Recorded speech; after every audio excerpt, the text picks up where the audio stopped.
Video like जरूर कर लीजिए और ऐसे वीडियो लगातार फ्री में पाने के लिए चैनल को तुरंत सब्सक्राइब कर लीजिए और बेल आइकन को जरूर टैप कर लीजिए ताकि आगे भी सारे वीडियो आपको मिलते रहे। यूट्यूब में फॉलो करते हैं तो प्लीज ये वाला फ्री टेलीग्राम चैनल जरूर ज्वाइन कर लीजिएगा। सारे नोटिफिकेशन सारे अपडेट यहीं पे आते हैं, ध्यान रखिए। नमस्कार दोस्तों, स्वागत है आपका स्टडी फॉर एग्जाम्स में। दोस्तों, इस वीडियो में हम लोग 7 जुलाई 2026 का टॉप 20 करंट अफेयर देखेंगे और यह वीडियो आपके आगामी exam UP triple lower PCS, SCRO यारो, यूपी पीसीएस सहित आगामी जितने भी एग्जाम है आपके, उन सभी के लिए बहुत ज़्यादा महत्वपूर्ण है। तो आइए वीडियो शुरू करते हैं और देखते हैं आज का पहला प्रश्न। हम लोग आज का जो पहला प्रश्न है, 6 जुलाई 2026 को किस देश के स्टार फुटबॉलर नेमार ने इंटरनेशनल फुटबॉल से संन्यास लेने की घोषणा किया है। तो ये नेमार जो है, जो प्रसिद्ध फुटबॉलर है, यह ब्राज़ील के हैं और इन्होंने जो है इंटरनेशनल फुटबॉल मैच से जो है संन्यास लेने की घोषणा किया है। तो इसका डी ऑप्शन सही है। बढ़ते हैं अगले क्वेश्चन की तरफ। अगला क्वेश्चन है, हाल ही में 13वीं शताब्दी का एक दुर्लभ शिलालेख आंध्र प्रदेश के किस जिले में खोजा गया है। तो यह जो दुर्लभ शिलालेख है, यह प्रकाशम, आंध्र प्रदेश के प्रकाशम से जो है 13वीं शताब्दी का एक दुर्लभ शिलालेख मिला है और यह प्राचीन तेलुगु भाषा में शिलालेख है और यह काकतीय वंश या उसके समकालीन शासकों का जो है माना जा रहा है। इसका बी ऑप्शन सही है, प्रकाशम।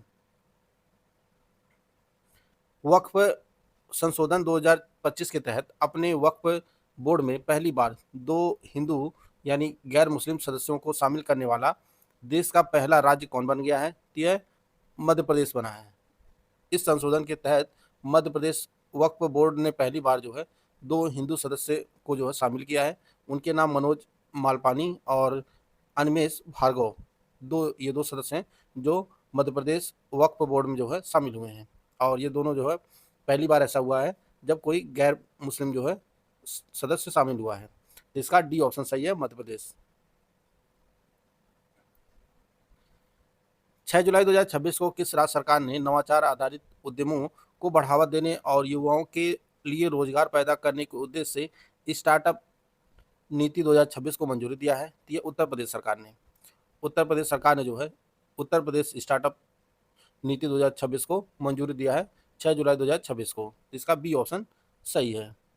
बढ़ते अगले क्वेश्चन की तरफ। अगला क्वेश्चन है, उत्तर प्रदेश सरकार द्वारा 6 जुलाई 2026 को मंजूर की गई नई डेटा सेंटर नीति 2026 किस वर्ष की पिछली डेटा सेंटर नीति का स्थान लेगी। यह 2021 के डेटा सेंटर नीति 2021 का स्थान लेगी जो है नई डेटा सेंटर नीति 2026। सी ऑप्शन इसका सही है। डॉन याई थोंग पुरातात्विक स्थल से लगभग 2000 वर्ष पुराने 2 भारतीय स्वर्ण छल्ले खोजे गए हैं। यह थाईलैंड में खोजा गया है। थाईलैंड के डॉन याई थोंग पुरास्थल से जो है 2000 साल पुराना 2 स्वर्ण का जो है छल्ला मिला है। इनमें से एक छल्ले पर जो है प्राचीन ब्राह्मी लिपि में अभिलेख अंकित है और यह महत्वपूर्ण पुरातात्विक खोज जो है प्राचीन भारत और दक्षिण पूर्व एशिया के बीच गहरे सांस्कृतिक और समुद्री व्यापारिक संबंधों को जो है प्रमाणित करती है। इसका ए ऑप्शन सही है, थाईलैंड में यह खोजा गया है। 5 जुलाई 2026 को अडानी डिफेंस एंड एरोस्पेस ने 2500 करोड़ रुपए की लागत से एक अत्याधुनिक मिसाइल निर्माण केंद्र की आधारशिला कहाँ रखी है। यह तो जो आधारशिला है यह मध्य प्रदेश के शिवपुरी में रखा गया है। अडानी डिफेंस एरोस्पेस जो है वह अत्याधुनिक मिसाइल निर्माण केंद्र स्थापित की है शिवपुरी, मध्य प्रदेश में। वर्ष 2026 में ब्रिक्स मादक पदार्थ निरोधक एजेंसियों के प्रमुखों की बैठक का आयोजन कहाँ किया जा रहा है। यह असम के गुवाहाटी में आयोजित किया गया। 4 जुलाई 2026 को मनाए गए अंतर्राष्ट्रीय सहकारिता दिवस के लिए संयुक्त राष्ट्र द्वारा निर्धारित थीम क्या है। तो यह जो थीम रखी गई है 2026 की अंतर्राष्ट्रीय सहकारिता दिवस 2026 की, यह शांतिपूर्ण विश्व के लिए सहकारिता, यह जो है थीम है। डी ऑप्शन इसका सही है। और अंतर्राष्ट्रीय सहकारिता दिवस प्रतिवर्ष यह 4 जुलाई को मनाया जाता है।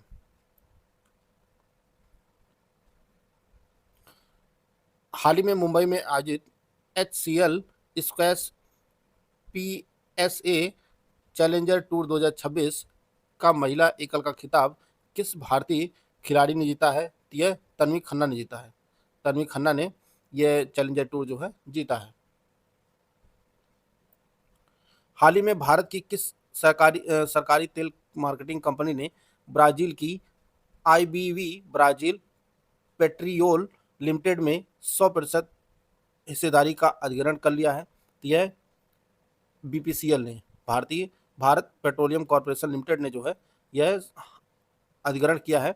ब्राजील की कंपनी है ब्राजील पेट्रियोल लिमिटेड, इसका जो है अधिग्रहण किया है बीपीसीएल ने। ए ऑप्शन इसका सही है। हाल ही में किस राज्य या केंद्र शासित प्रदेश की सरकार ने सरकारी स्कूलों के बुनियादी ढांचे को अत्याधुनिक बनाने के लिए मिशन कायाकल्प शुरू किया है? तो यह दिल्ली सरकार ने शुरू किया है। प्रतिवर्ष विश्व जूनोसिस दिवस किस तिथि को मनाया जाता है? विश्व जूनोसिस किस तिथि को मनाया जाता है? तो ये आपका 6 जुलाई को मनाया जाता है प्रतिवर्ष, और यह जानवरों से मानव में फैलने वाली जो बीमारियां हैं उसके प्रति जागरूकता फैलाने के लिए विश्व जूनोसिस दिवस मनाया जाता है। सी ऑप्शन इसका सही है। दोस्तों, अगर आप यूपीपीसीएल 2026 की तैयारी कर रहे हैं तो आपके लिए ज्ञान सर एजुकेशन ऐप पर यूपीपीसीएल प्री 2026 के लिए पेड क्विज का बैच लॉन्च किया गया है। यह बैच दोनों भाषाओं में उपलब्ध है।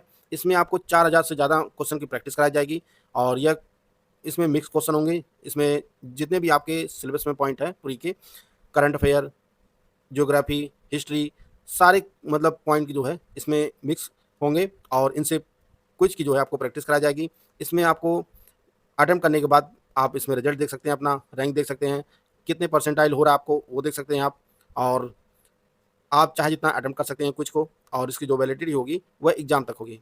करना क्या, आपको ज्ञान सर एजुकेशन ऐप को इंस्टॉल करना है और इसमें कूपन कोड यूज करना है ज्ञान सर कूपन कोड यूज करेंगे तो आपको इस बैच पर 20% का डिस्काउंट मिल जाएगा, और इसकी जो फीस हो जाएगी एक्चुअल मात्र 999 रुपये हो जाएगी। बैच से जुड़कर आप अपनी तैयारी को बेहतर कर सकते हैं। हाल ही में मध्य प्रदेश के मुख्यमंत्री डॉक्टर मोहन यादव ने किस स्थान पर डॉक्टर श्यामा प्रसाद मुखर्जी स्मार्ट औद्योगिक पार्क की आधारशिला रखा है? तो यह जो आधारशिला है यह भोपाल के सतगढ़ी में रखा गया है। सतगढ़ी भोपाल में रखा गया है डॉक्टर श्यामा प्रसाद मुखर्जी स्मार्ट औद्योगिक पार्क की आधारशिला। 1 जुलाई 2026 को उत्तर प्रदेश के मुख्यमंत्री आदित्यनाथ योगी ने जीएनएसएस तकनीक आधारित डीजी रोवर विशेष भूमि मापन अभियान का शुभारंभ किस जिले से किया है? तो यह सहारनपुर से किया गया है। उत्तर प्रदेश के मुख्यमंत्री योगी आदित्यनाथ जी ने जो है जीएनएसएस आधारित डीजी रोवर विशेष भूमि मापन अभियान का शुभारंभ जो है यह 1 जुलाई 2026 को सहारनपुर से किया है, और यह अभियान जो है 15 अगस्त तक चलेगा। 15 अगस्त तक यह अभियान चलाया जाएगा, और इस अभियान का जो उद्देश्य है, जो तहसीलों में लंबित भूमि सीमांकन और मापन से संबंधित मामले हैं उनका त्वरित समाधान किया जाए।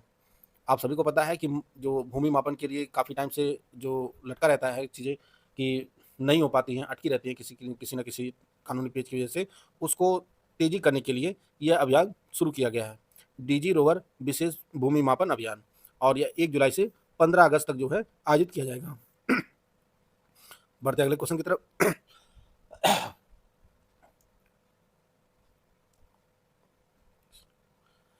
असम का बोरजुली आर्द्रभूमि, जिसे हाल ही में जैव विविधता विरासत स्थल घोषित किया गया है, मुख्य रूप से किसके संरक्षण के लिए प्रसिद्ध है? यह जंगली चावल के लिए प्रसिद्ध है।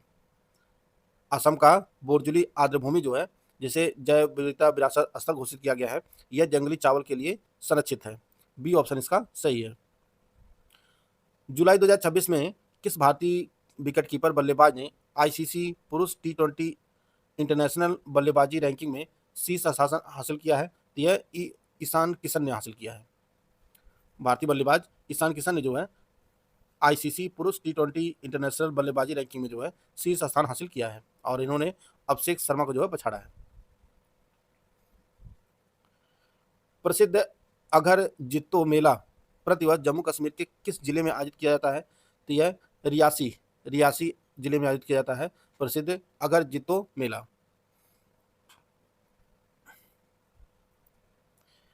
केंद्रीय स्वास्थ्य एवं परिवार कल्याण परिषद की 16वीं बैठक में एनीमिया मुक्त भारत अभियान के लिए कौन सी नई रणनीति जो है जारी की गई है?